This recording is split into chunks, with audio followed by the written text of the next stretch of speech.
Sir we are going to face another problem sir. நான் கூப்பிடுறேன் sir. Jack, தயவு செய்து பேனல் போர்டு விட்டு தள்ளி நின்னு உங்க பேண்ட் ஆட்டுங்க. இப்போ என்ன உங்களுக்கு problem? Train is crossing from Ponneri மீஞ்சு ட்ராக் இருக்கு, ட்ரெயின் போயிட்டு இருக்கு. அதுல என்ன பிரச்சனை கொஞ்சம் வேகமா சொல்லுங்க. சார் அது இல்ல சார், பொன்னேரிக்கு மீஞ்சூருக்கு இடையில இருக்க பிரிட்ஜ் ரொம்ப வீக்கா இருக்கு சார். அதுல ட்ரெயின் 30 கிலோமீட்டர் வேகத்துல போனா தான் அந்த பிரிட்ஜ் தாங்கும். ஆனா இப்ப ட்ரெயின் 100 கிலோமீட்டர் வேகத்துல வந்துருக்கு சார். இந்த வேகத்துல ட்ரெயின் நுழைஞ்சா கண்டிப்பா அந்த பிரிட்ஜ் விழுந்துரும் sir. Surely we are going to lose the train sir. யோ, அதான் ஓல்ட் பிரிட்ஜ்னு தெரியுது இல்ல, அதுலயே ஏயா விடுறீங்க? ஓ, இவனுக்கு இதே வேலையா போச்சு போ. சார் இருங்க பதில் சொல்லுங்க. யாரும் அமைதியா அவங்கவுங்க சீட்ல போய் உட்காருங்க, ஒண்ணும் ஆகாது. சார் சொன்னா என்ன சார் அர்த்தம்? ஒழுங்கா பதில் சொல்லுங்க சார். சொல்றாருல என்ன அர்த்தம்னா அவ எல்லாத்தையும் இறுக்கி வச்சுக்கிட்டு அவ சீட்ல போய் உட்காருங்க. ஏய் பேசுங்கடா, கடைசியா நல்லா பேசுங்கடா. இன்னும் 7 நிமிஷத்துல இந்த பிரிட்ஜை கிராஸ் பண்றப்போ மொத்தமா போய் சேருங்கடா. சார் மறுபடியும் எப்படி பேசுறாரு? போங்க சார். ஏண்டா நானும் உங்க கூட தான வரேன். சார் ஜாகிரதைக்குள்ள எப்படியாவது ஒரு குவார்டர் கரெக்ட் பண்ணுங்க சார் ப்ளீஸ். யாரா இன்னும் போதத்திலையா? போடா.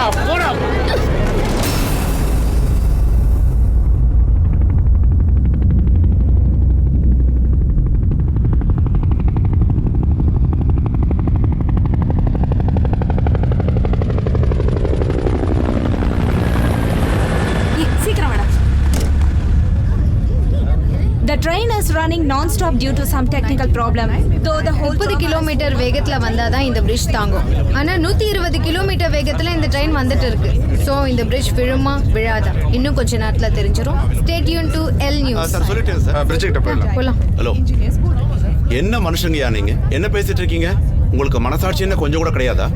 எத்தனை பேசஞ்சர்ஸ் ட்ரெயின்ல ரிஸ்க் எடுத்து வந்துட்டு இருக்காங்க. நீங்க என்னடான்னா இந்த பிரிட்ஜ் விழுமா விழாதான்னு உங்க சேனல் டிஆர்பி ரேட்டிங் ஏத்ததுக்காக இப்படி பேசிட்டு இருக்கீங்க. இதுவே உங்க குடும்பத்துல யாராவது ஒருத்தர் இந்த மாதிரி ட்ரெயின்ல வந்து இப்படி பேசுவீங்களா? சாரி சார், எங்க ஜாப் அப்படி.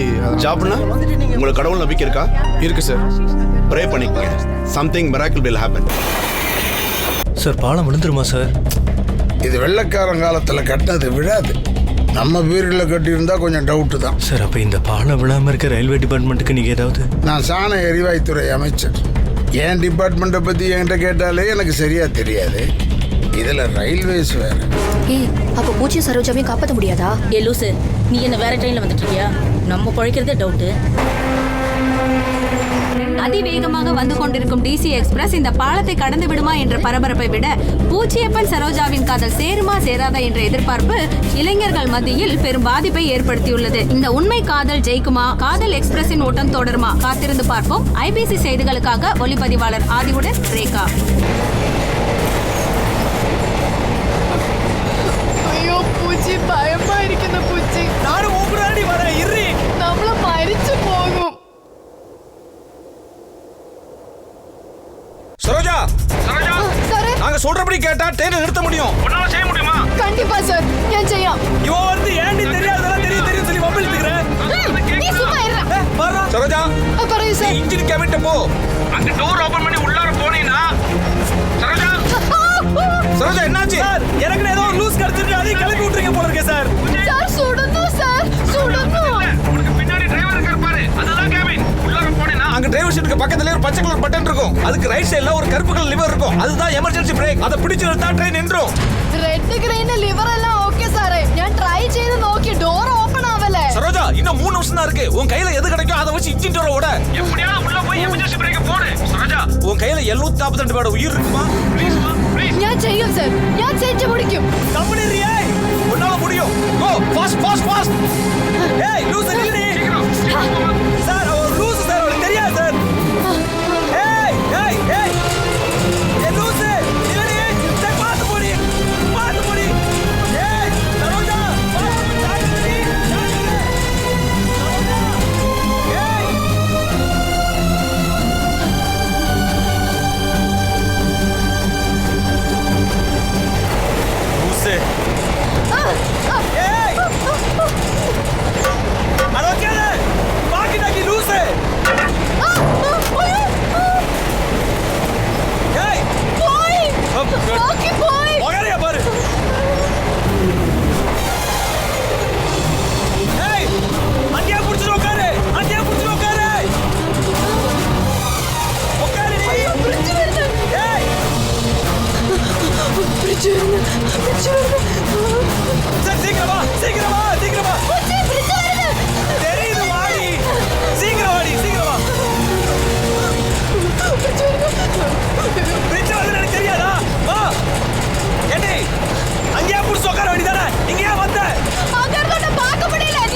பயணிகளுடன் செல்ஃபி எடுத்துக்கொள்ள முயன்ற போது ரயில் மோதி பரிதாபமாக இறந்தனர்.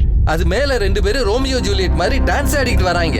இந்த பயல்களை பார்த்துக்கிட்டு இதுக்கு காதல் எக்ஸ்பிரஸ்னு பேர் வச்சுட்டு ஒரு டிவி சேனல் டிஆர்பியை ஏத்திக்கிட்டு இந்த காதல் கை கூடுமா நிறைவேறுமான்றான். தேசமே கொந்தளிச்சு கிடக்கு.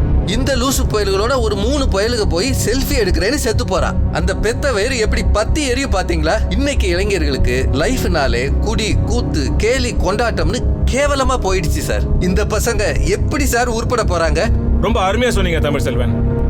இது மக்கள் குரலுக்கான நேரம். ஒரு காலர் ரயில்ல இருக்காரு, அவர் என்ன சொல்றாருன்னு பாப்போம். வணக்கம், இது உண்மை டிவி. வணக்கம், நான் மதுரையில இருந்து அலெக்ஸ் பேசுறேன். வணக்கம் அலெக்ஸ், எப்படி இருக்கீங்க? யார்கிட்ட பேசணும்? அந்த தமிழ் செல்வன் சார் கொடுங்க. சொல்லுங்க அலெக்ஸ். ஐயோ, நீ என்ன ஒட்டுமொத்த யங்ஸ்டர்ஸோட அத்தாரிட்டியா? நீ பார்த்த கொஞ்சம் பேர் வச்சுக்கிட்டு அம்புட்டு இளைஞர்கள் குடிக்கிறாங்க, கூத்து அடிக்கிறாங்க. நான் பேசுறது கேட்கலையா? அப்புறம் எப்படி பதில் சொல்றேன்? வந்து சேத்துலயும் சகதியில இறங்கி அம்புட்டு பேருக்கு உதவி செஞ்சது எங்களை மாதிரி ஆளுக்குதாயா. ஆனா நீ என்ன பண்ண? உன் வீட்டு வாசல் கணுக்கால் அளவு தண்ணியில் நின்னுகிட்டு பல்ல டிஆர்பி செமையா ஏத்துறா.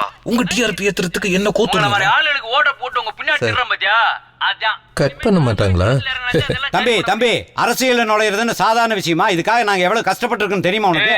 நீ பாட்டு சவுண்ட் மேனி பேசிட்டே இருக்க. டேய், நான் எப்போ டிவியை போட்டாலும் அங்க நீ தானே உட்கார்ந்து பேசிட்டு இருக்க. டேய், நீ எல்லாம் வீட்டுக்கு போறதே இல்லையா? நான் கட் பண்ணடா. பட் இனிமே கட் பண்ணாத. விட்டுறா, சாவட்டவன். என்னடா சிரிக்கிற? உன்னை வெஞ்சிக்கிட்டு இருக்கடா. அட வெக்கங்கட்ட போயில. நீ சிரிப்படா.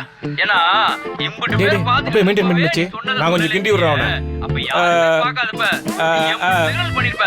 ஹலோ, அவரை மட்டும் திட்டாதீங்க. இல்ல அலெக்ஸ், அவரை விட்டுருங்க. அவருக்கு போதும். அலெக்ஸ் நல்லா பேசுறீங்க அலெக்ஸ். அடுத்த 2 பேர் இருக்காங்க, அவங்களையும் கொஞ்சம் பேசுங்க. இளைஞர்களோட சக்திய நீ என்ன கரண் எடுக்க போறியா? சொல்றா புழுசட்ட. ஏன் புளிப்பு முட்டாய் தின்ன மாதிரியே வாயை வச்சிருக்க? இங்க சேவ் சட்டக்காரி எப்ப பேசினாலும் நீ கட்டே போடுற. அவனே எப்பவாவது அறிவா பேசுறான், அது உனக்கு பொறுக்க மாட்டேங்குது. ஆக மொத்தம் நீங்க எல்லாம் உட்காந்து வெட்டி போறன்னு பேசிட்டு இருக்கீங்க. நல்லதா 4 விஷயம் நடக்கிறதுக்கு எதுவும் பேசுறது கிடையாது. அத போய் உங்களை எல்லாம் கூப்பிட்டு வச்சு பஞ்சாயத்து பண்ணிட்டு இருக்கான். என்ன ஏன் திட்டுறீங்க? ஒரு மாரல் எத்திக்ஸ் வேணும் ப்ளீஸ். எத்த போறேன் பாரு ப்ளீஸ். இப்படியே நீ பண்ணிட்டு ஒரு நாள் ஒருத்தனுக்கு ஒருத்தன் சாக போறான். நீ கொலை கேஸ்ல உள்ள போற. நாரதர் வேலையை முதல்ல நிப்பாட்டு. Surely I'll take your advice. அப்புறமா இந்த மாதிரி நிகழ்ச்சி நடத்துற. No Alex.